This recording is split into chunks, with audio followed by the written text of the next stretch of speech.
As he enters his 7th term in office, Onondaga County District Attorney Bill Fitzpatrick joins me live here in studio. He'll discuss his career, highlight some special cases, and talk a little bit about crime here in Central New York. Hi everybody, I'm Daniel Pluff. Welcome to this edition of Central here on Fox 68. And it is with some pleasure that we welcome the county's top prosecutor to the studio today, Bill Fitzpatrick. Thank you for joining us. You bet. As I look back, 20 years plus already in office for you. Entering a 7th term. I believe that's unprecedented for a county a prosecutor for Onondaga County, correct? Right. The previous record was 10 years. That was by my former boss, Dick Hennessy. You have probably seen it all, heard it all, been there, done that. We'll talk a little bit about what you've seen over the years. One quick question, though, again, looking back briefly, in the 2+ decades, I'm just curious, has crime overall in Central New York stayed flat, increased, gone down? Is your office as busy today as it was? And secondarily, the quality or type of crime, are we seeing more violent stuff, more heinous crimes? I mean, I know that makes the headlines, but what's your perspective? Well, to answer the first question, crime in Syracuse stays pretty steady in that we're one of the safer communities in the state of New York. The entire Northeast since the early 90s has seen an incredible and dramatic decrease in violent crime, and that has affected Syracuse as well. The second part of your question is more troubling. If you had asked me 20 years ago, did I ever prosecute someone who, whose goal was to sneak up behind someone, punch them in the head, and knock them out, I would have said, well, that's crazy. That's lunacy. And we see crimes like we see people getting shot for an awkward stare or for something that happened 6 months ago that was a slight that the person has kept a grudge. That's a bit disturbing. Is your job, and by the way, I mean no disrespect, you said call me Bill during the interview, which I will do. It's easier for me, so thank you. But Bill, do you see your job per se as to prevent crime or deter crime? I see it at both, and also to punish criminal activity. The DA's office is a constitutionally mandated office in every county in the state of New York, and the duties are spelled out in the county law.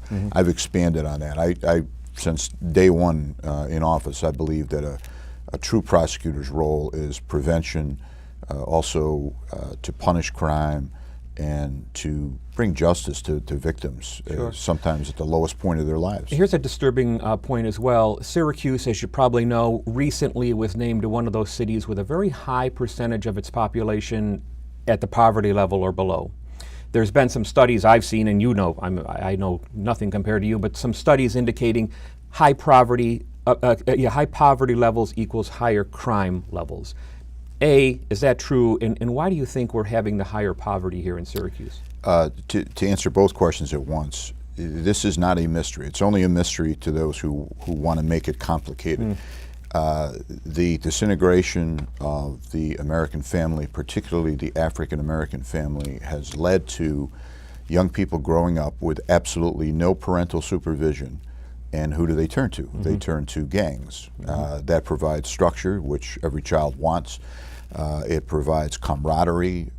There's a sense of loyalty amongst the gangs, however perverted it may seem. You don't think of gangs in Syracuse, but unfortunately, we have our share. We have multiple gangs in the city of Syracuse. I can remember as an assistant DA getting into a little dispute with the then chief about whether or not there actually were gangs in Syracuse. I said, who do you think I'm prosecuting? I'm prosecuting a gang called the Corleones. Yeah. Well, let's talk about this. Are there certain crimes, this is just kind of curiosity, are there certain crimes that come to you that are more difficult to prosecute? Now, clearly, if there's no witness to a crime, that probably makes it tough, but are certain crimes just more difficult to bring in? Yes. Probably one of the most difficult type of crime to prosecute is a crime involving a child, whether it's a homicide, a beating, or a sexual abuse. Oftentimes, because difficult for you or difficult to prosecute? Difficult to prosecute. Okay. They're synonymous. And the reason they're difficult is oftentimes the child can't communicate effectively what happened to him or her. I got you.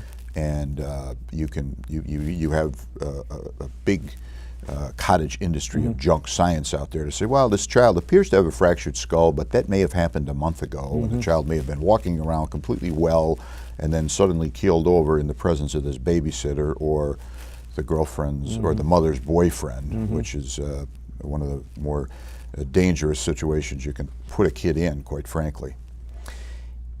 I suspect that your, for lack of a better phrase, your business has not escaped all that's gone on in the world of technology, and probably the technology back in the day was fingerprints. Oh, we got the print on the glass or whatever.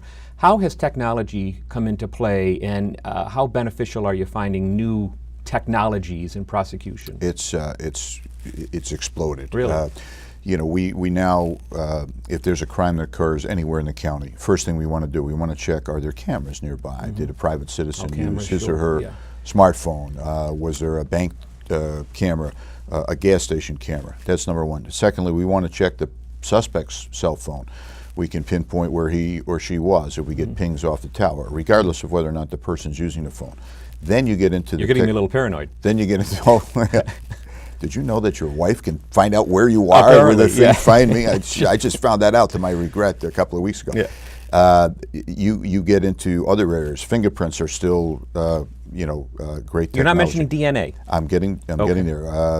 Certainly DNA, and sometimes people's expectations are too high about what we can do and cannot do because of all the television shows, CSI. Peoria, CSI, whatever, and that can be a problem. We actually have a phrase for it, the CSI effect. When you're picking a jury, you want to make sure, look, this is, we're going to do the best we can with the evidence that we were able to find. Okay, switching just a little bit here.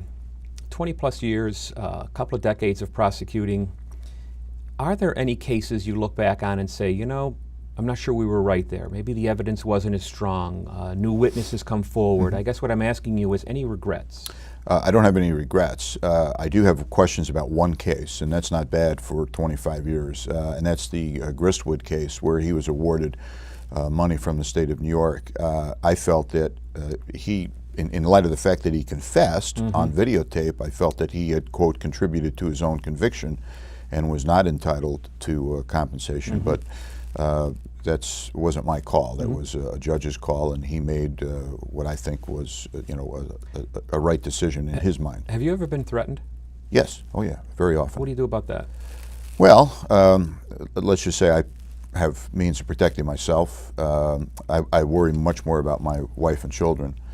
And I used to have a mugshot of a guy that had threatened me right by my doorbell, and I always prayed that nobody came to the door that looked like him, and my wife would hit over the head with a frying pan or something. And it turns out he's Jehovah's Witness, just I'll let you know if I ever come by the house.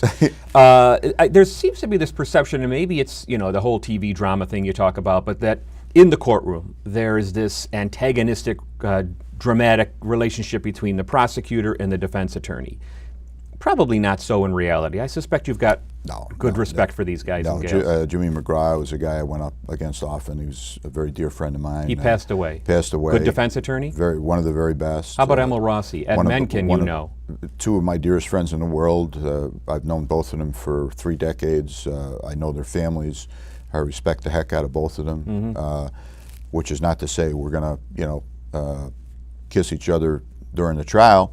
But there's no reason you can't go out after a verdict and have a beer and still be friends. Let's talk about some cases. Sure.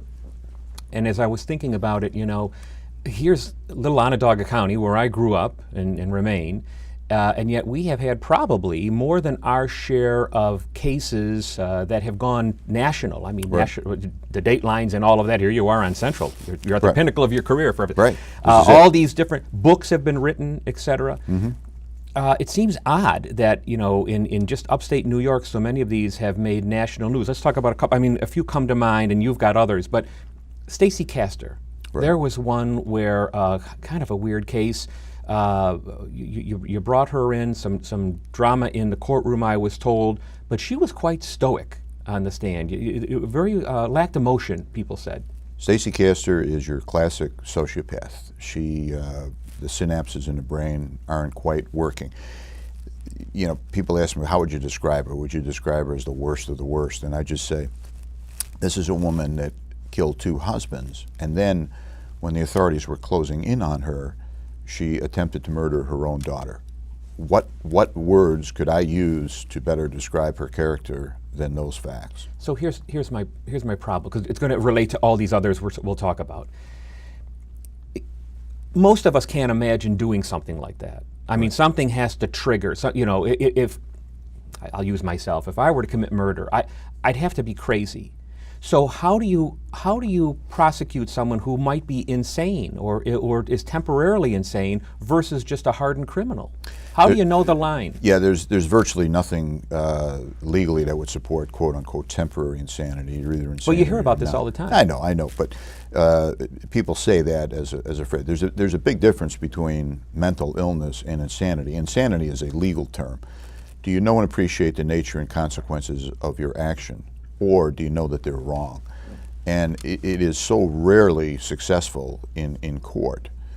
You could look at Stacey Castor. Is she normal? Absolutely not. Juanita Hoyt, who killed 5 of her That's children. my next one. Yeah. Is she normal? No. She suffered from something called Munchausen syndrome. Okay, but let's look. But is she insane? No. She knew absolutely what she was doing.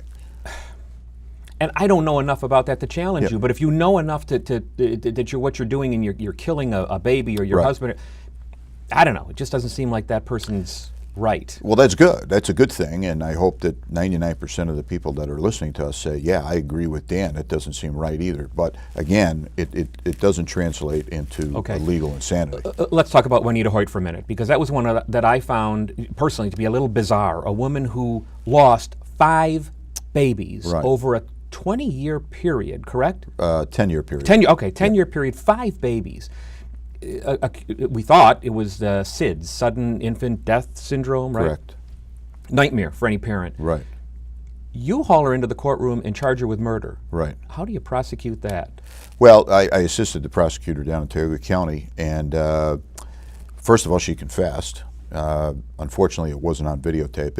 If it had been on videotape, there wouldn't have been any trial, because I actually witnessed her confession, and it was very, very compelling, and it was also without any, sort of threat or anything like that. So the defense did exactly what you would expect. They presented her as a very sympathetic person, easily manipulated, overcome with grief about the death of her children, Sure. and therefore easy to manipulate and come up with this confession. And they almost got away with it. There was a lot of give and take amongst the jurors, but they eventually convicted her. So what was the straw there that broke the camel's back? The 2.5-year-old. Of the 5 children, Jimmy was the oldest, 2.5, and Jimmy had to have struggled. The other babies died painfully but quickly, but Jimmy had to put up a fight. And, You remember these names? I do. Eric, James, and Molly, and Julie, and Noah. And that was the final straw for the jury. You've talked a little bit about the Newlander case. Right. Tell us something we don't know about that, because that's still kind of in the news. They're going to appeal it. They'll appeal. Everybody that gets convicted after trial of murder appeals that. I guess what people don't know is they look at a person and they say, well, this couldn't have happened because, and the because is usually, he did some good things. And people don't realize that people can be compartmentalized. They can be 2 different people in 2 different situations. This was not a very good guy. I've had people come up to me after the fact and congratulate me on the verdict and say, I was afraid to come forward earlier about what I knew about the guy. Business associates, nurses that he had harassed, and just people that he just treated very, very poorly, including some patients. I have one very. But yeah. excuse me, but Yep. he had what seemed to be overwhelming support from close family members. Including the victim's family. Well, yes. that's what I'm saying. So that had to weigh on you a little bit. You've got quite a band of people that know him intimately saying he didn't do it. Right. And the reason for saying that he didn't do it is because he didn't do it. You would think that if one of my relatives was murdered and a loved one was the person accused of that murder, I can assure you beyond any shadow of a doubt that the first thing I would do would be to call the authorities and say, I'd like to sit down with you. I'd like to explain to you why I don't think this person did it, and I'd like to know why you think that person did. I'm still waiting for that phone call from somebody in Leslie's family. It just seems obvious to me that someone would have done that. Well, that begs another question then. Why why would somebody defend somebody like that in that way? Why would somebody not want to know the details? It's Do you know what I'm saying? yeah, That's sure. odd. I mean, sure. I mean, O.J.'s children stood by him, even though the evidence that he killed their mother is beyond overwhelming. It approaches metaphysical certainty. Yeah. So these are questions that are legitimate and are understandable if you know the dynamic. I've lost my mother. Am I going to lose my father? Am I going to be the child of a homicide victim? Yeah.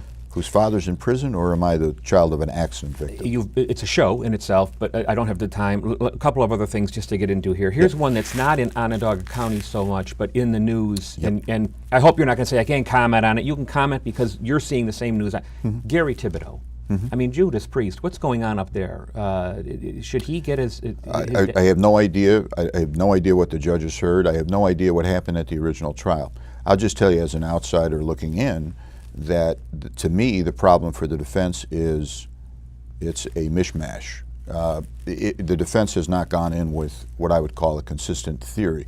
Now, they don't have to do that, but this isn't at the trial stage where you're trying to just create a reasonable doubt. I think a judge in that situation is looking for a alternative narrative. So when you say that you know, the poor woman was killed in a cabin, under a cabin, in a van, is in Canada. Every nitwit in Oswego is involved in it and confessed at some point in a bar. I kept a bracelet for 10 years in a mailbox and didn't tell anybody about it. That becomes very frustrating, I think, for a judge to say, I can't figure this out. Okay, one more. Some cases, it seems, tend to generate a lot more interest from the public. And there was a case where, I have to look at my notes, Susan Leach, who apparently shot a neighbor's dog, the dog Tucker. And that prompted you, which I thought was kind of odd, prompted you to actually post a letter saying why you chose not to prosecute her. Kind of different for you, no? Well, it's funny, Dan, with if a child dies tomorrow in Syracuse as a result of a drive-by, I will get 0 letters. If a dog is left to starve somewhere, I'll get maybe 100 letters. And it's a little disturbing. I can see it bothers you. Yeah, well, I think the theory is that, well, we know you're going to fight for the child, but we want to make sure you fight for the dog as well. I don't really need that. I'm an animal lover, and that was an unfortunate, tragic case, and really the people that own the dog are responsible for the death of that dog. Okay. I have to shift gears. I want to talk to you about some good and bad. You know, you do get some criticism. Yeah, a little bit. Put your way. That's not true. In the interest of being fair and balanced, as they say, I'm learning here at Fox, a couple of high-profile endorsements, if you'll just allow me to read them so I don't misquote. But Ralph Cognetti, who actually opposed you in a year, he's a defense attorney. Didn't he run against you or something at one point? Not for a very long period of time, but he had thought about it. Okay, so not but nonetheless, he says you're one of the best trial attorneys in the state. I have nothing but the utmost respect for him. High praise from New York Court of Appeals Chief Judge Jonathan Lippman. Great guy. Well, he says... As is Ralph, yep. He says he cares about doing the right thing, calls it the way he sees it. Not everybody feels the same way. Tina Bennett, who also opposed you in a race or two, I think, this is from Politico, by the way, refers to you in this way, said... running against you was an intimidating experience. She claims that many attorneys and members of law enforcement in town are afraid to speak out against you. She says, quote, Bill, people are afraid of him up here. The police are afraid of him. You've been accused of being a little bit intimidating. You have run unopposed in a couple of elections, including this one. Including this one, yeah. Is this the reason why? What's the issue here?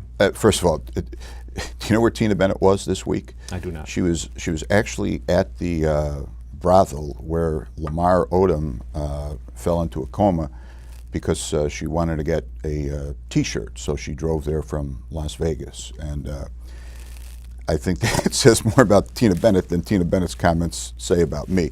Tina Bennett doesn't know this community at all. Can I be intimidating? I certainly hope so. Who is supposed to fight for a little child that's been raped by a grandparent who's supposed to stand up for a victim's family. That part I get, and I'm with you. But again, running unopposed so many times might imply that there is fear on the other side. I mean, is that, I mean, maybe you don't care. I don't know. I couldn't care less. I have zero control over that. Vanessa Bogan ran against me, and I did all I could ethically to help her become a judge, because I think she's a great person. Great. And here's one, not so much a criticism, but I think for some anyway, a bit of a disappointment. I think many of us, and myself included, were, I don't know if excited is the right word, certainly interested to know that you were named to the Moorland Commission. Correct. This was supposedly a Trojan horse that was going to invade Albany and look for corruption, etc. Was that just a waste of time? Not at all. We turned over 24 files to Preet Bharara, the United States Attorney for the Southern District of New York. The information that we turned over to him has already led to some indictments. Did you feel any frustration from that whole experience, though? No, I felt I came away from that. I thought it was a very, very good experience. We put up a lot of new techniques that may be used in rooting out corruption in the future. And I think that the way it was disbanded was not handled very well. And as a result of that, people come away with a negative impression of what we accomplished. One more, and this is also something that's really quite public, so I don't think I'm breaching any levels here. Unusual, it seems, for a sitting district attorney to have a bit of a strained relationship with the chief of police, City of Syracuse, Chief Fowler. How's your relationship with the chief? Has that gotten any better? No, it hasn't gotten any better. He hasn't changed, I always say, why are you asking me? Why don't you ask him? I get along. A fair question. You're here, so you know. No, I'm not saying it to you, Dan.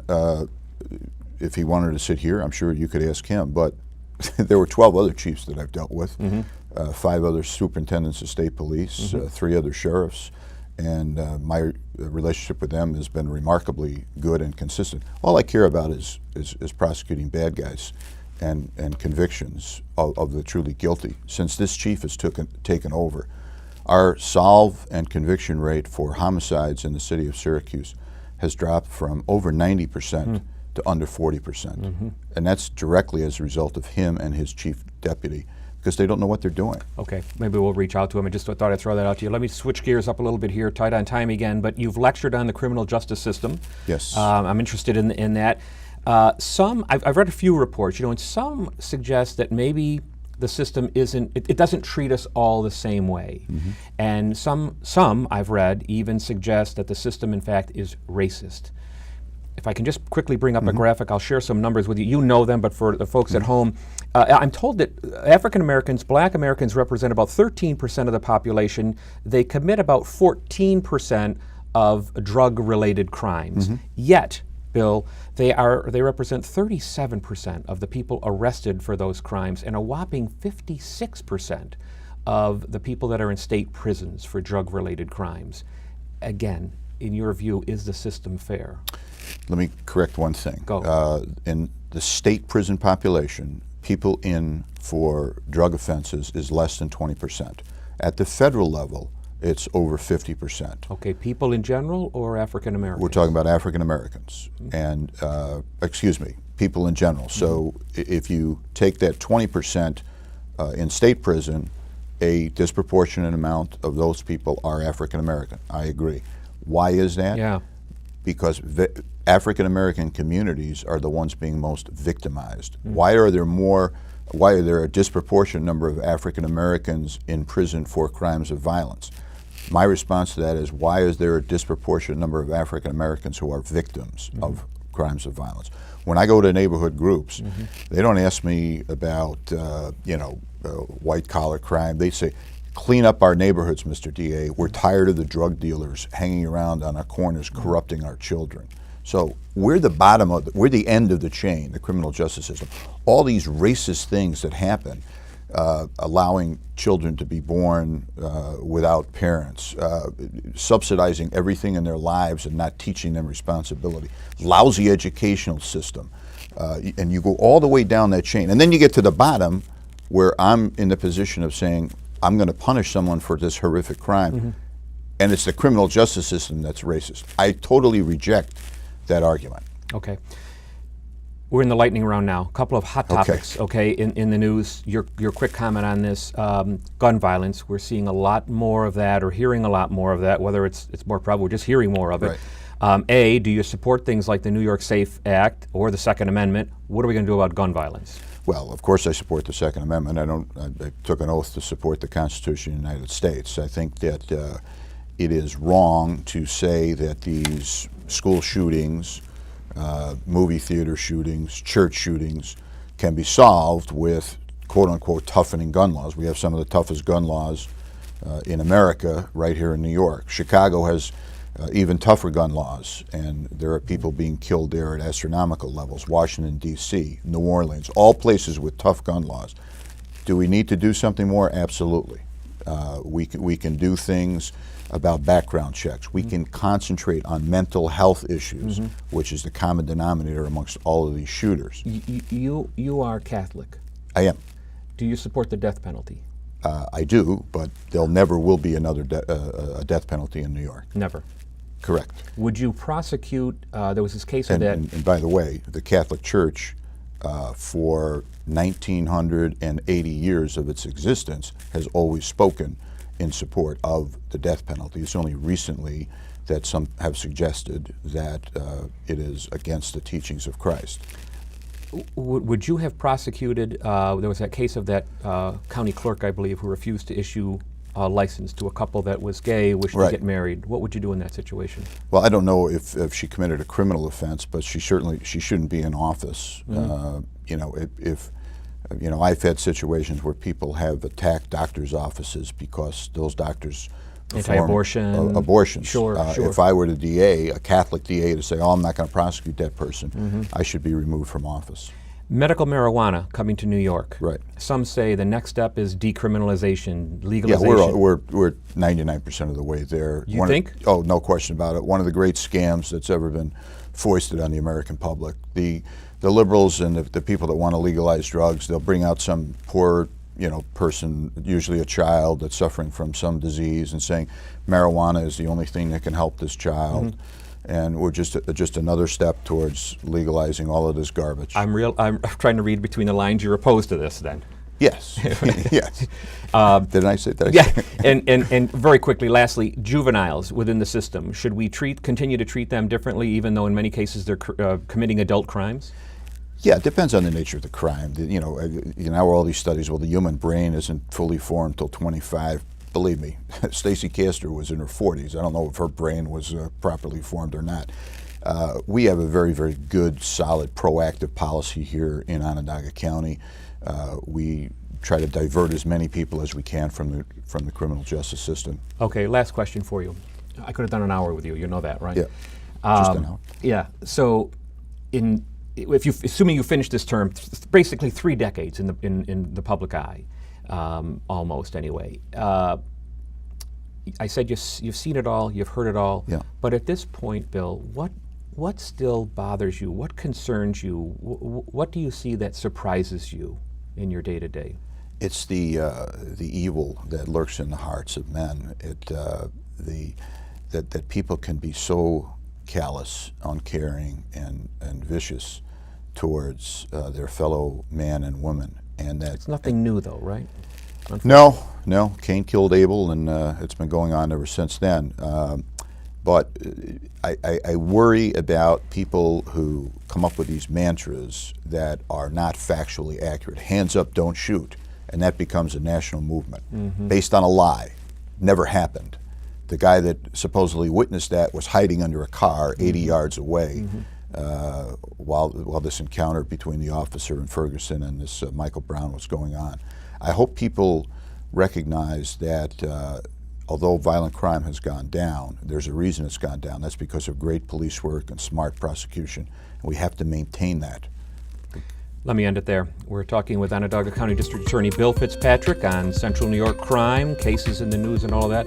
Pleasure having you with us. Dan, good to see you. Thank you. Listen, you can visit us online. We appreciate your questions, comments, maybe ideas for future shows. Visit foxsyracuse.com, and we'd love to hear from you. That does wrap up this edition of Central here on Fox 68. From all of us, I'm Daniel Pluff. Thank you for watching.